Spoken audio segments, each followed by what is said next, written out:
말씀 함께 찾아 읽겠습니다. 예레미야 29장 4절에서 14절까지의 말씀입니다. 함께 자리에서 일어나셔서 우리 한 목소리로 함께 합독하겠습니다.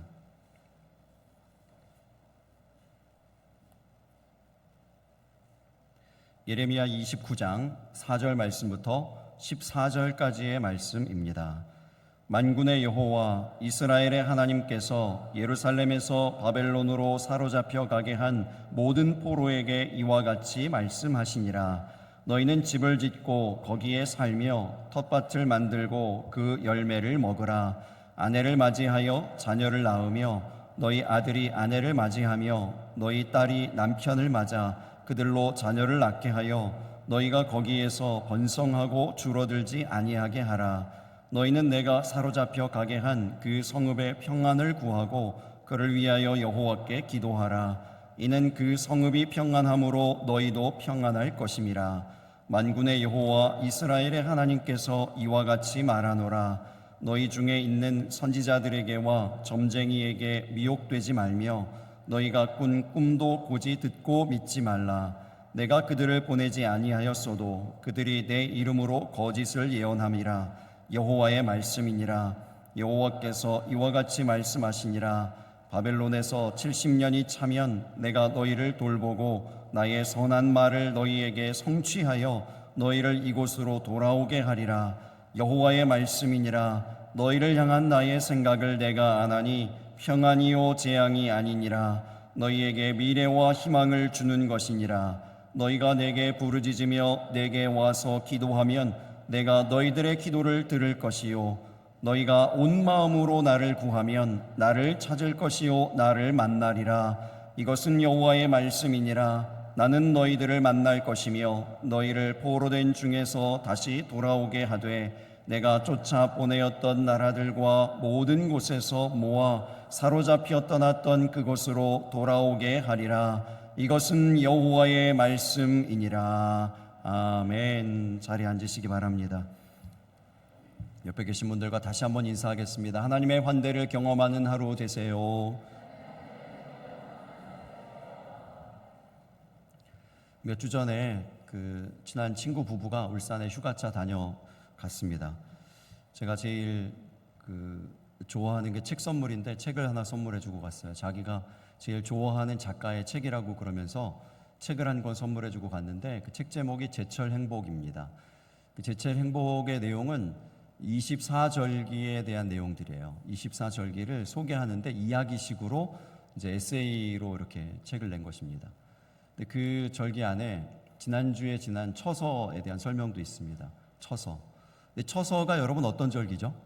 저는 그 전에 처서를 모기 입이 삐뚤어지는 날 이렇게 이제 여러분들도 그렇게 알고 계시지 않으셨나요? 처서를 그렇게 알고 있었어요. 그런데 책을 보면서 알게 된 사실, 모기와는 별로 상관이 없구나. 저는 이제 처서가 모기 입이 삐뚤어진다 그래가지고 처서 지난 다음에 제가 풀밭을 당당하게 다녔거든요. 반팔로 당당하게 다니다가 여름 내내 한 번도 물리지 않았던 모기를 2방이나 물렸습니다. 근데 그 책을 보면서 알았어요. 모기하고 처서는 별로 상관이 없다는 것을. 처서의 뜻이 뭐냐면 서는 더위서고요. 더위서. 그 다음에 처는 여러 가지 뜻이 있는데 멈추다 이런 뜻도 있고 쉬다 이런 뜻도 있고요. 처리하다 할 때 처이기도 합니다. 그래서 종합해 보면은 이 더위가 양상이 좀 달라지는 그러한 절기가 처서예요. 처서. 그러니까 더위가 멈추든지 쉬든지 처리되든지 뭐 이제 이러면서 조금 멈추어지는 이런 이제 절기인데 제가 또 하나 알게 된 거는 그 처서가 한 날이 아니라는 거죠. 하루가 아니에요. 하루가 아니고 그 다음 절기인 백로가 되기 전 15일 내지는 16일 정도의 모든 기간을 처서라고 부른다는 겁니다. 그래서 지금 우리는 이 처서의 절기를 지나가고 있는 거예요. 이 처서가 그 다음 절기요, 백로라고 하는 그 다음 절기, 이제 그 다음 뭐 추분 이렇게 지나가는데 그 다음 절기로 연결시켜주는 역할을 하고 있다는 것이죠. 이 처서 절기를 지나면서 이제 그 산책을 하듯이 천천히 걷듯이 이 더위가 조금씩 그 양상을 다르게 해 나갈 줄로 믿습니다. 지금 그렇게 되는 거예요. 서서히 변화되고 있는 것이죠. 이와 마찬가지로 우리의 신앙과 믿음도 걸어갈지라도 서서히 변화되어지고 달라지고 성숙하게 되어지고, 처서의 그 뜻처럼 어떤 것들은 멈추고 어떤 것들은 쉬고 어떤 것들은 처리되면서 아름답게 예수님 닮아가는 저와 여러분 되시기를 예수님의 이름으로 축복합니다. 우리에게 왜 이러한 신앙의 성장과 변화가 필요한가? 근데 그 이유를 예레미야서가 잘 설명해 주고 있다, 이런 생각이 들어요. 왜 우리의 믿음이 성장해야 되는가 하면은요, 이 세상의 영적인 혼탁함 때문에 그렇습니다. 영적인 혼란함 때문에 그래요. 여러 메시지들이 다 혼란스럽게 하기 때문에 그렇습니다. 예레미야 시대에 많은 거짓 선지자들이 나타나서 서로 다른 메시지들을 전했습니다. 우리가 보고 있는 29장 이전에 28장에 보면 하나냐라는 선지자가 나타나서 여호와의 말씀이니라 이렇게 얘기하면서요, 두 가지를 예언했습니다. 물론 거짓 예언이죠. 두 가지를 예언했는데, 바벨론에게 빼앗겼던 모든 성전 기구들이 2년 안에 되돌아올 것입니다. 여러분, 여호와의 말씀이니라 이렇게 전했어요. 그리고 두 번째, 바벨론에 끌려갔던 모든 포로들이 2년 안에 다시 되돌아올 것이니 이것이 여호와의 말씀이니라 이렇게 얘기했습니다. 너무 그럴듯하게요, 정말 하나님의 말씀인 것처럼 전했어요. 이 예레미야가 뭐라고 대답했을까요? 하나냐 선지자의 그 말씀에 예레미야 선지자가 이렇게 대답합니다. 아멘, 여호와는 이같이 하옵소서. 정말 그렇게 되기를 원한다는 거죠. 정말 거짓 예언이지만 정말 당신이 얘기한 대로 되기를 원합니다 하고 아멘 했어요. 그러나 그렇게 되지는 않았습니다. 그리고 거짓 예언을 한 그 대가로 하나냐는 죽었어요. 그 예언대로 이루어지지 않았습니다. 왜 이루어지지 않았는가? 너무나 분명하게도 하나님이 하신 말씀이 아니기 때문에 그렇습니다. 하나님이 그들에게 하신 말씀이 아니에요. 그들이 붙잡아야 될 말씀도 아니죠. 여러분, 이 시대는 메시지의 홍수 시대입니다. 우리가 찾고자 하면은 너무나 복된 말씀, 좋은 말씀, 주옥 같은 말씀들을 얼마든지 들을 수 있어요. 많은 사람들이 그 말씀들을 쫓아서 많은 사람들이 그걸 찾고 구하고 듣고 그렇습니다. 많은 말씀들을 들어요. 그런데 여러분, 정말로 중요한 말씀은요, 좋은 말씀, 은혜로운 말씀, 복된 말씀, 주옥 같은 말씀이 아니고요, 바로 나에게 하시는 말씀인 것을 기억하시기 바랍니다. 우리 공동체에 하시는 말씀이요, 우리 교회에 하시는 말씀을 들어야지요. 그 아무리 복된 말씀이고 좋은 말씀이면 뭐합니까?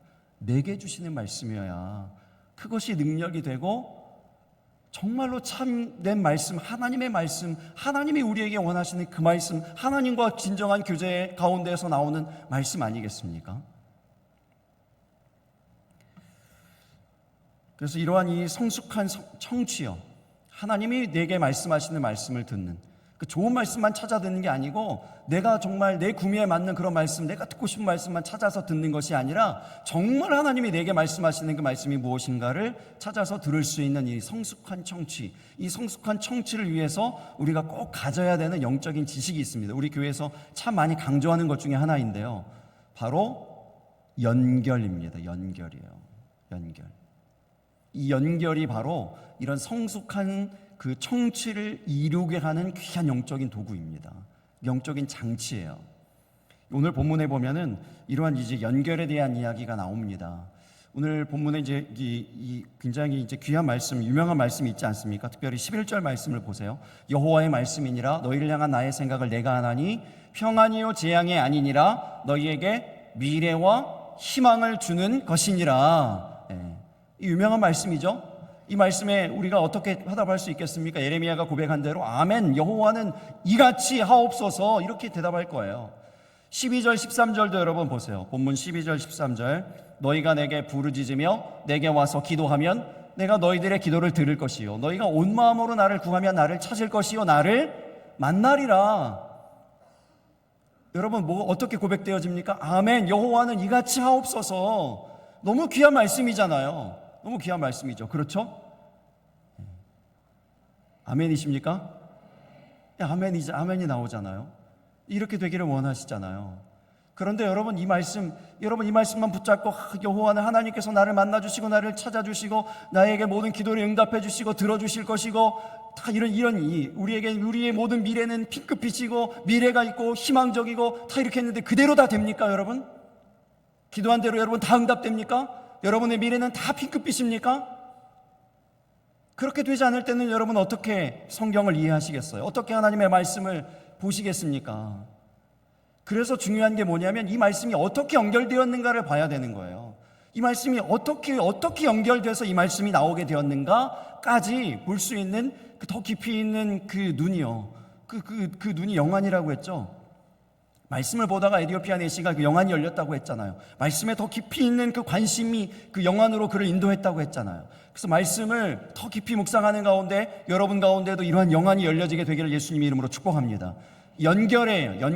연결. 이 말씀이, 이 복된 말씀이 어떻게 연결되어서 나온 것인가, 그리고 또 우리는 어떻게 이 말씀을 연결시킬 것인가, 이것을 우리가 생각할 수 있어야 돼요. 그래서 오늘 본문을 통해서 세 가지 연결을 생각해 보려고 그러는데요. 첫 번째는 거룩한 일상이 보장된 미래로 연결된다는 말씀입니다. 그 미래 11절에 나오는 미래와 희망이 그냥 갑자기 뚝 떨어진 말씀이 아니고요, 갑자기 나온 말씀이 아니고요, 그래서 그것만 붙든다고 다 되는 게 아니고요, 이 미래와 희망이 어디로부터 시작되었는가, 무엇으로부터 연결되는가를 봐야 되는 거예요. 그것이 바로 거룩한 하루하루의 일상이 모여져서 하나님이 말씀하시는, 보장하시는 그 미래와 희망이 되어진다는 말씀인 거예요. 그것이 이제 5절과 6절의 말씀입니다. 5절 6절 우리 말씀 다시 한번 읽어보겠습니다. 너희는 집을 짓고 거기에 살며 텃밭을 만들고 그 열매를 먹으라. 아내를 맞이하여 자녀를 낳으며 너희 아들이 아내를 맞이하며 너희 딸이 남편을 맞아 그들로 자녀를 낳게 하여 너희가 거기에서 번성하고 줄어들지 아니하게 하라. 아멘. 여러분, 하나님의 명령은 기뻐하라, 감사하라, 기도하라 이것만 있는 것이 아니에요. 5절과 6절의 말씀처럼요, 5절 6절의 말씀을 좀 줄이면, 요약하면 이런 것이죠. 짓고 살고 만들고 먹고 결혼하고 낳고 번성하여 줄어들지 아니하게 하라. 그렇죠? 줄이면 그런 거예요. 줄이면 그런 거죠. 짓고 살고 만들고 먹고 결혼하고 낳고 번성하여 줄어들지 아니하게 하라. 이것이 또한 저와 여러분을 향한 하나님의 거룩한 명령인 것을 믿으시기 바랍니다. 이것이 하나님의 거룩한 명령이라고요. 이 모든 것들은 일곱 가지인데요, 짓고 살고 만들고 먹고 결혼하고 낳고 번성하여 줄어들지 아니하는 이 모든 것을 줄이면 일상이라고 얘기할 수 있어요. 이 일상을 하나님이 명령하셨다고요. 그래서 이 신실한 일상을 매일매일 살아가면서 세월이 지나가면 하나님이 보장해 주시는 이 미래와 희망이 우리에게 주어진다는 이야기입니다. 그래서 이 미래와 희망이 갑자기 뚝 떨어져가지고 이 말씀만 붙들고 기도하면 안 돼요. 하나님 우리에게 미래와 희망을 주신다고 하셨잖아요. 우리에게 미래와 희망을 주세요. 오늘 하루의 삶에는 관심이 없고, 오늘 하루 여기에는 관심이 없고요, 오늘 하루 내가 어떻게 살아가야 되는지, 하나님의 뜻대로 어떻게 살아가야 되는지에 대한 관심이 없고, 이 말씀만 붙들고 기도하는 거예요. 하나님 내게 미래와 희망을 주세요. 오늘은 상관없습니다. 오늘은 대충 살아도 괜찮습니다. 내게 미래와 희망을 주세요. 이렇게 하는 것은 신앙과 믿음이 아니라는 거예요. 성경 제대로 모르는 겁니다. 어떤 사람이 불안한 마음이 있어가지고 하나님께 기도했습니다. 하나님 내 삶을 지켜주세요, 내 인생을 보호해 주세요 하면서 간절하게 이렇게 기도했습니다. 놀랍게도 하나님께서 그 성도님에게 응답해 주셨는데 하나님의 말씀으로 응답해 주신 거예요. 여호수아 1장 9절의 말씀, 내가 내게 명령한 것이 아니냐, 강하고 담대하라, 두려워하지 말며 놀라지 말라, 내가 어디로 가든지 내 하나님 여호와가 너와 함께하느니라 하시니라. 할렐루야. 이 말씀으로 응답을 딱 받았으니 이 성도가 너무 감사하죠.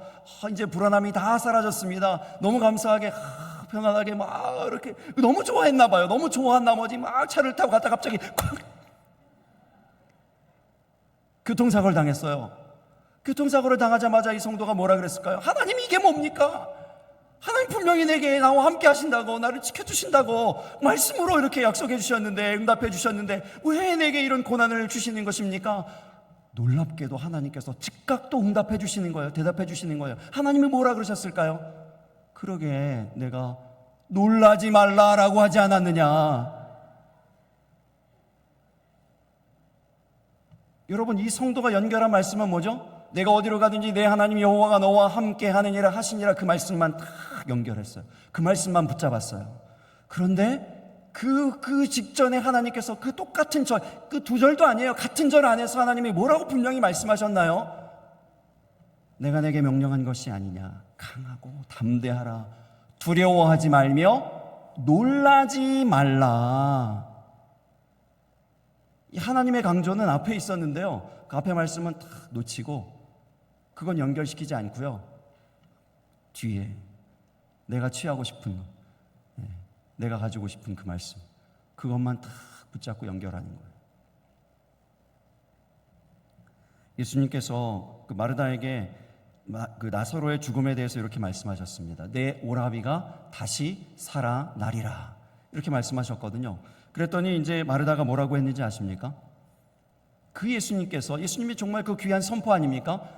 내 오라비가 지금 다시 살아날 것을 얘기하셨잖아요. 예수님은 지금 당장 바로 지금 뒤에 이제 살아날 것을 얘기하셨잖아요. 그런데 마르다는 뭐라고 대답했는가 하면 예수님께 마지막 날 부활 때에는 내 오라비가 다시 살아날 줄을 내가 아나이다, 이렇게 대답합니다. 여러분, 이게 우리의 신앙의 현주소는 아니죠. 여러분, 점검해 보세요. 예수님이 지금 여기를 얘기하셨거든요. 그런데 이 마르다는 뭐라고 대답하는가 하면 그날 거기, 마지막 날 부활 때에는 내 오라비가 다시 살아나겠죠. 예수님이 바로 앞에 코앞에 계시는데도요, 그 말씀이 들려지는데도요, 적용을 어디다 하는가 하면은 그날 거기, 마지막 날 부활 때, 이렇게 하고 있는 거예요. 그래서 너무나 또 막연한 지식을 얘기하죠. 내가 아나이다, 이렇게 얘기했어요. 믿음도 없어요. 그러니까 예수님께서 그 믿음을 교정해 주시기 위해서, 그 믿음을 바꾸어 주시기 위해서 하신 말씀이 그 유명한 요한복음 11장 25절 26절 말씀입니다. 예수께서 이르시되 나는 부활이요 생명이니 나를 믿는 자는 죽어도 살겠고 무릇 살아서 나를 믿는 자는 영원히 죽지 아니하리니 내가 이것을 믿느냐. 할렐루야.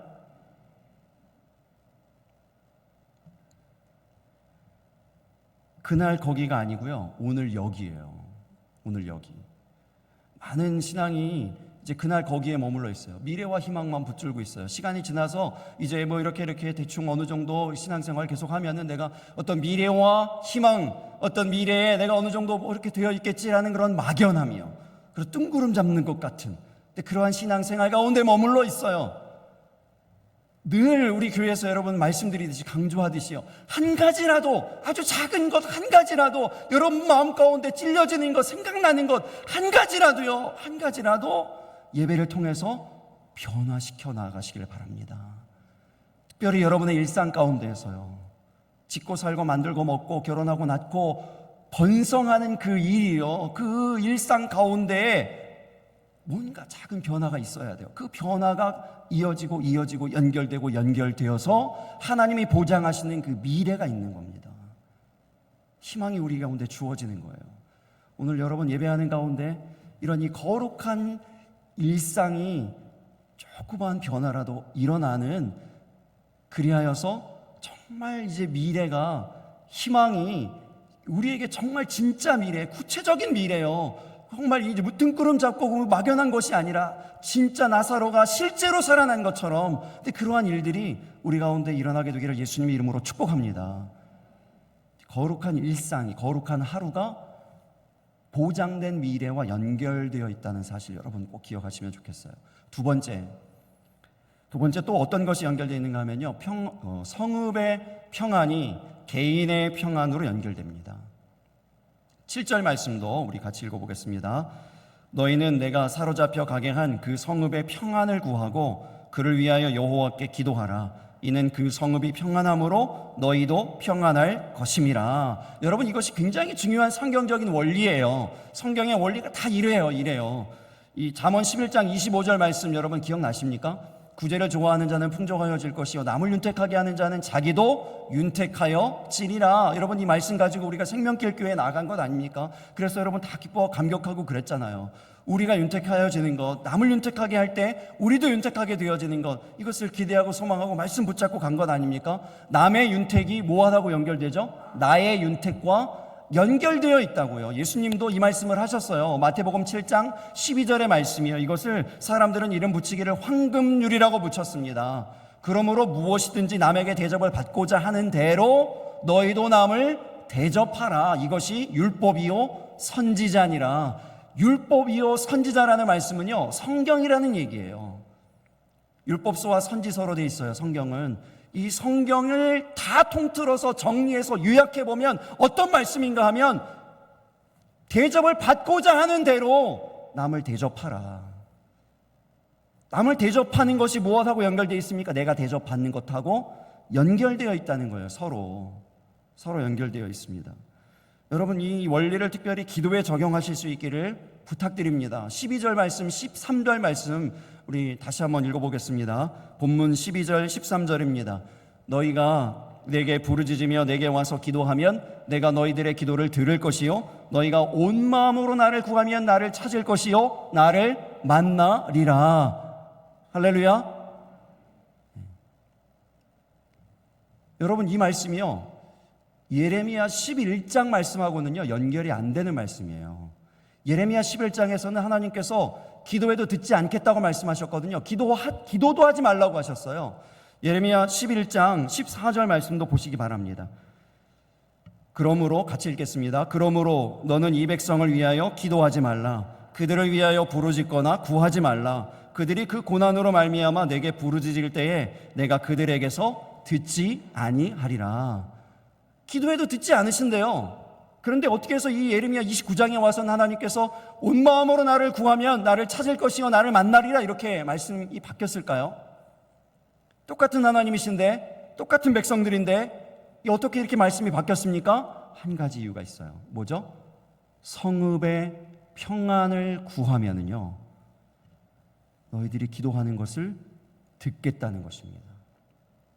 성읍의 평안을 구하면 우리의 평안이 우리에게 주어진다라고 말씀하고 있는 것입니다.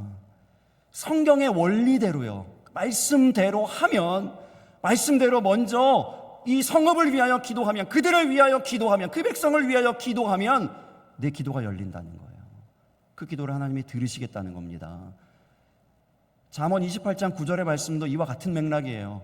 잠언 28장 9절의 말씀, 사람이 귀를 돌려 율법을 듣지 아니하면 그의 기도도 가증하니라. 하나님을 듣지 않으면서 자기를 듣기를 원해요. 하나님을 안 들으면요 하나님도 우리를 안 들으세요. 그 말씀을 하시는 겁니다.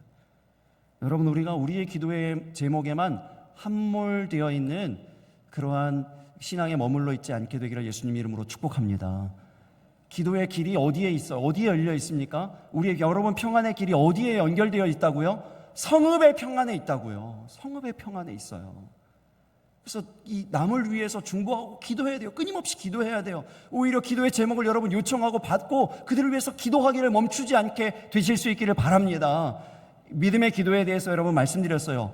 병든 자를 구원하는 믿음의 기도가 어떤 기도인가 말씀드렸어요. 그 기도에 대한 설명이 이제 야고보서 5장 15절에 나오는데, 야고보서 5장 15절에 어떤 말씀이죠? 믿음의 기도는 병든 자를 구원하리니 주께서 그를 일으키시리라. 혹시 죄를 범하였을지라도 사하심을 받으리라 이랬어요. 그래서 믿음의 기도는 병든 자를 구원하는 기도입니다. 일으키시는 기도예요. 이 놀라운 능력의 기도죠. 근데 이 믿음의 기도가 어떤 기도인가, 도대체 이 믿음은 어떤 믿음인가를 설명하는 것이 바로 그 앞절 말씀이에요. 14절 말씀입니다. 14절의 말씀에 너희 중에 병든 자가 있느냐? 그는 교회의 장로들을 청할 것이요 그들은 주의 이름으로 기름을 바르며 그를 위하여 기도할지니라 이렇게 했어요. 여러분, 두 믿음이 결합된 것이 믿음의 기도예요.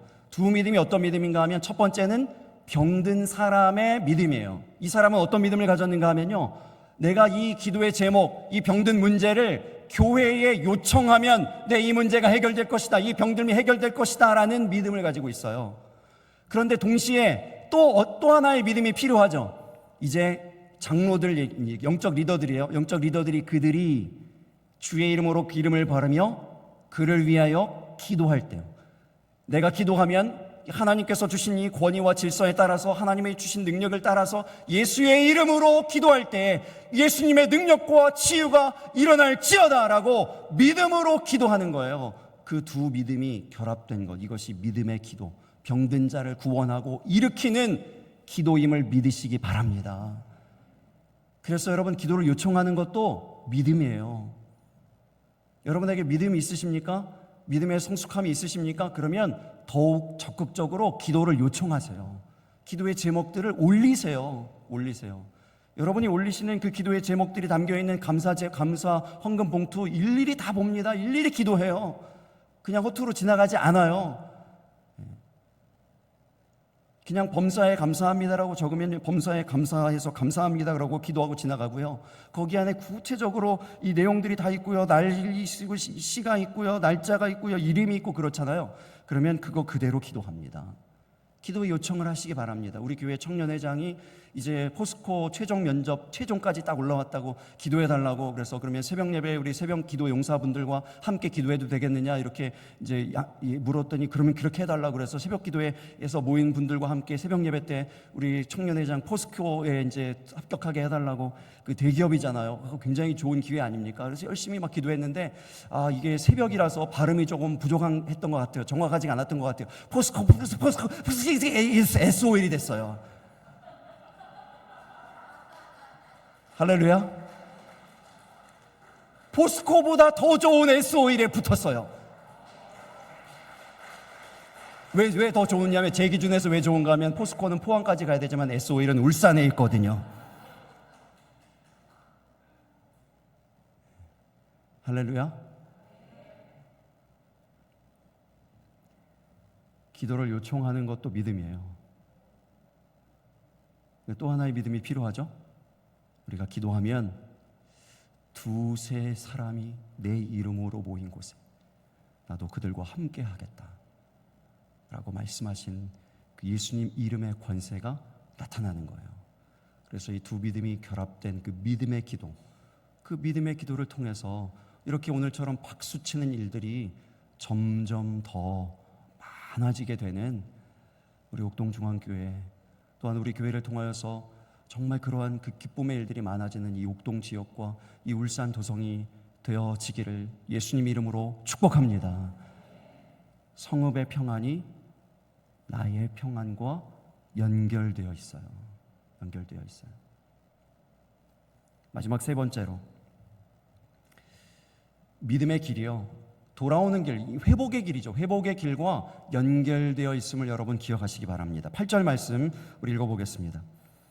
만군의 여호와 이스라엘의 하나님께서 이와 같이 말하노라. 너희 중에 있는 선지자들에게와 점쟁이에게 미혹되지 말며 너희가 꾼 꿈도 고지 듣고 믿지 말라. 여러분, 이 얘기가 무슨 얘기인가 하면요, 꾼 꿈에 대해서 고지 듣고 믿지 말라, 이런 얘기는 뭐냐면, 이제 꿈을 꿨잖아요. 개인적으로 다 꿈을 꾸시죠. 꿈을 꾸잖아요. 그러면 그 꿈이 무슨 뜻인지를 잘 모를 때가 있어요. 그러면 이러한 사람들에게 꿈을 묻는다고요. 꿈을 해몽을 부탁한다고요. 선지자들, 점쟁이들 이거 말이 안 되죠. 근데 이 선지자들도 말이 왜 안 되냐면 거짓 선지자들이에요. 하나님의 말씀을 들어서 하나님 말씀대로 해몽해주는 사람들이 아니에요. 근데 그러니까 그 사람들에게 내가 이런 꿈을 꿨는데 무슨 꿈입니까? 물은들 이게 무슨 소용이 있겠어요? 미혹되지 말라는 얘기입니다. 잘못된 그 예언에 대해서, 거짓 예언에 대해서 어찌됐든지 미혹되지 말라는 얘기예요. 믿음의 길을 곧게 가라는 이야기입니다. 미혹되지 않고, 흔들리지 않고, 치우치지 않고, 날마다 매일매일의 그 거룩한 일상, 거룩한 영성을 가지고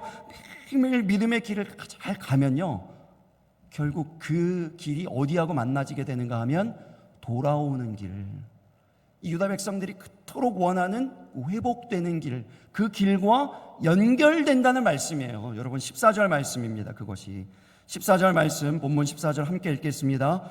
이것은 여호와의 말씀이니라. 나는 너희들을 만날 것이며 너희를 포로된 중에서 다시 돌아오게 하되 내가 쫓아보내었던 나라들과 모든 곳에서 모아 사로잡혀 떠났던 그곳으로 돌아오게 하리라. 이것은 여호와의 말씀이니라. 아멘. 여러분, 이 말씀들이요, 제게 자꾸 묵상되어질 때 앞뒤로 이것은 여호와의 말씀이니라 여호와의 말씀이니라 이렇게 나오잖아요. 저는 어떻게 들려지는가 하면 이것이 여호와 하나님의 마음이니라 이렇게 들려지는 거예요. 하나님 아버지의 마음이에요.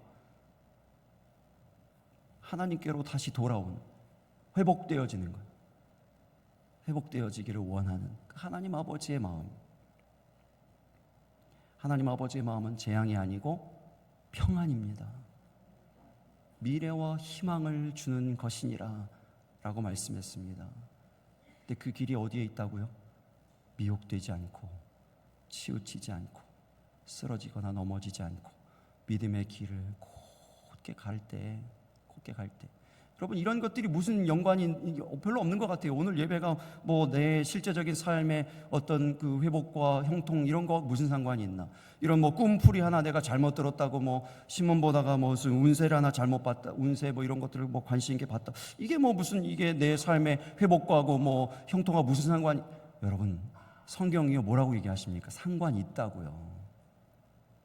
이 믿음의 길이 회복의 길과 연결되어 있다고요. 다 그것과 상관이 있다고요. 그거 말씀하고 있는 거예요, 지금. 하나님의 마음, 하나님 아버지의 마음. 여러분 꼭 기억하셨으면 좋겠습니다. 그 하나님의 DNA라는 책을 지난주에 봤는데요. 그 책을 보면서 그 말씀에 대한 새로운 해석을 이제 보게 됐습니다. 12해 동안 혈루증으로 고생하던 여인이 예수님에게 다가가서 예수님의 무엇을 만졌죠? 겉옷가를 만졌다고 그랬어요. 성경에는 겉옷가를 만졌는데 그 만지는 순간 그 12해 동안이나 고생하였던 혈루병이 싹 고침을 받았죠. 나음을 얻었습니다. 그런데 그 장면을 원어로 잘 분석해서 보면은 그 저자가 얘기해요. 그 겉옷가가 사실은 겉옷 자락이 아니고 옷술이라는 것입니다. 유대인들의 전통 복장인 옷에 술이 있는데 옷술을 붙잡은 거래요. 그런데 이 옷술을 붙잡을 수 있는 사람은 오직 직계 가족뿐입니다. 직계 가족이 아닌 사람이 그 옷술을 건들기만 해도 큰 벌을 받는 굉장히 엄한 규율이 있어요. 그런데 더구나 이 여인은 부정한 여인이에요. 혈루증을 앓고 있기 때문에 율법에 의하여서 굉장히 부정하다 여겨지는 그 여인이 직계 가족만 만질 수 있는 그 옷술을 붙잡았어요. 당장이라도 돌에 맞아서 직결 처분을 받을 수 있는, 사형당할 수 있는, 죽임당할 수 있는 중벌입니다. 중죄예요. 그래서 예수님이 특별히 이제 많은 군중 가운데 이렇게 밀고 밀리는데 이제 누군가가 와서 옷자락을 잡아서 고침받았다고 했잖아요. 예수님이 능력이 나갔다는 거. 그냥 모른 척 하실 수도 있잖아요. 아, 누가 고침받았나 보다 하고 그냥 길을 가실 수도 있잖아요. 근데 굳이 그 여인을 찾아내시거든요. 그 여인을 찾아내시는 이유가 있어요. 이유가 그냥 예수님이 내가 고쳤어 라고 이렇게 떠벌려고 그러신 것이 아니고요. 그 군중들 수많은 사람들 가운데서 그 여인을 찾아내신 이유가 거기 있다고요. 이 여인이 잘못하다간 자칫하다간 사람들에 의해서 돌에 맞아 죽어요. 그것을 누군가라도 보고 고발하면 이 여인이 그 자리에서 죽어요. 그래서 예수님이 그 여인을 향해서 뭐라고 했는지 아십니까? 딸아, 안심하라. 내 믿음이 너를 구원하였도다.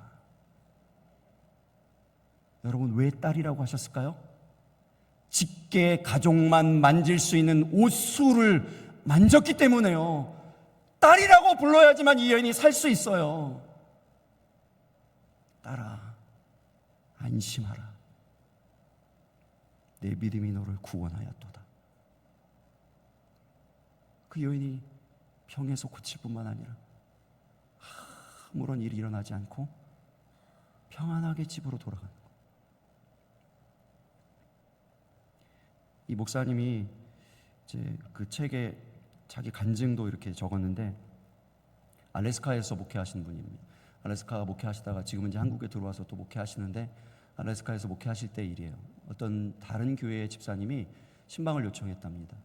그 교회 목사님이 이제 공석이셔가지고 안 계셔서 부탁합니다. 목사님 와서 좀 신방 좀 해주세요. 근데 이 목사님 마음에 너무 힘든 일이 있어서 죄송합니다. 기도해드리겠습니다. 그리고 이제 안 갔대요. 근데 계속 간곡하게 그래도 한번 신방 한번 해주세요. 또 부탁을 계속 해가지고 어쩔 수 없이 그 집에 가서 신방을 했답니다. 근데 그 집에 보니까 이제 아이가 사고를 당해서 한 6개월 정도 병원에 입원해야 되는 큰 이제 위기 가운데 있는 어려움 가운데 있어요. 근데 이제 더 큰 위기는 뭐냐면 이 집사님이 이제 믿음의 위기가 온 거예요. 신앙의 위기가 온 거예요. 왜 하나님이 이런 어려움을 당하게 하십니까? 왜 우리 아이 정말 나는 신앙생활 한다고 열심히 잘했는데 왜 이런 어려움들이 있습니까? 하나님 정말 살아계십니까? 하나님 우리를 사랑하십니까? 막 이런 이제 하소연들을, 이런 불평을, 막 의심들을 1시간 동안 쏟아놓는 거예요. 하소연을 막 하는 거예요. 목사님이 아무 얘기 없이 다 묵묵히 다 듣고 있습니다. 이 여자 집사님이 다 얘기하고 나서 이제 더 이상 할 말이 없으니까 목사님이 딱 보인 거예요. 목사님 혹시 아이가 있으세요? 그냥 이 평범하고 너무나 그냥 일반적인 질문을 던졌는데 목사님이 대답을 못해요. 주저주저합니다. 그러다가 한참 뒤에 목사님이 입을 열어서 이렇게 대답해요. 한 달 전에 사고로 하늘나라에 먼저 갔습니다. 그 마음에 어려웠던 일이 그거예요. 얼마 전에 아이를 잃었어요. 사고로. 하늘나라에 먼저 보냈어요. 그 마음을 안고 신방에 왔어요. 이 집사님이 아무 얘기를 그 이후로 할 수 없고 눈물만 툭툭 흘리다가 그 1시간 동안 내놓았던 모든 불평들, 모든 원망들, 의심들 다 회개하고 마침내 이렇게 고백하는 거죠. 내 아이가 살아있는 것만으로도 감사합니다. 그리고 믿음을 회복하고 그 교회에 아주 충성스러운 집사님이 되고 여전도 회장이 되고 교회를 잘 세워나가게 됐다, 이런 이야기입니다. 여러분, 무엇 때문에 믿음이 흔들리십니까? 무엇 때문에 혹시 미혹되셨습니까? 무엇 때문에 낙심되고 의심되십니까? 평안이 없으십니까?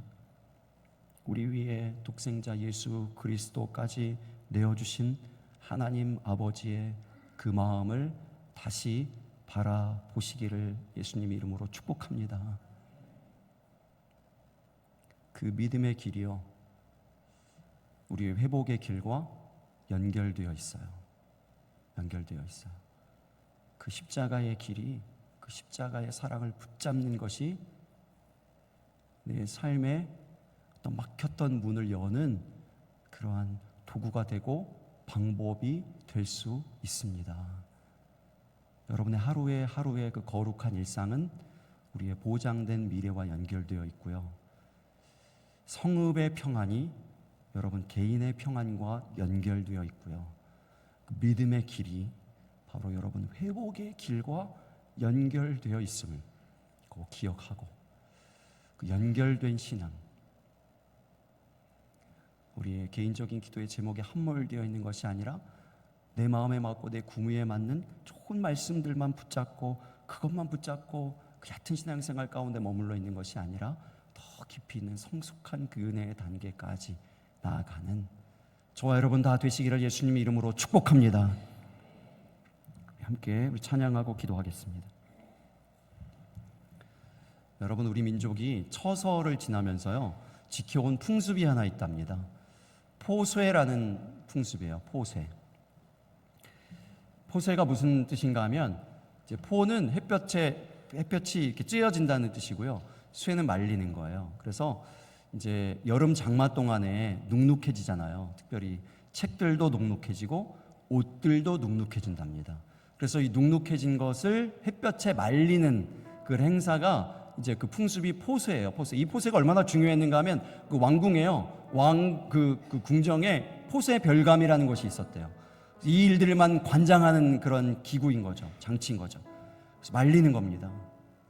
어느새 우리 가운데 들어와 있는 그 습기요, 우리를 눅눅하게 하고 축축하게 만드는 것, 이것이 하나님의 그 은혜의 말씀으로 말미암아서 말끔하게 말라지게 되는, 온전하게 되어지는 그 은혜가 여러분 가운데 임하게 되시기를 바랍니다.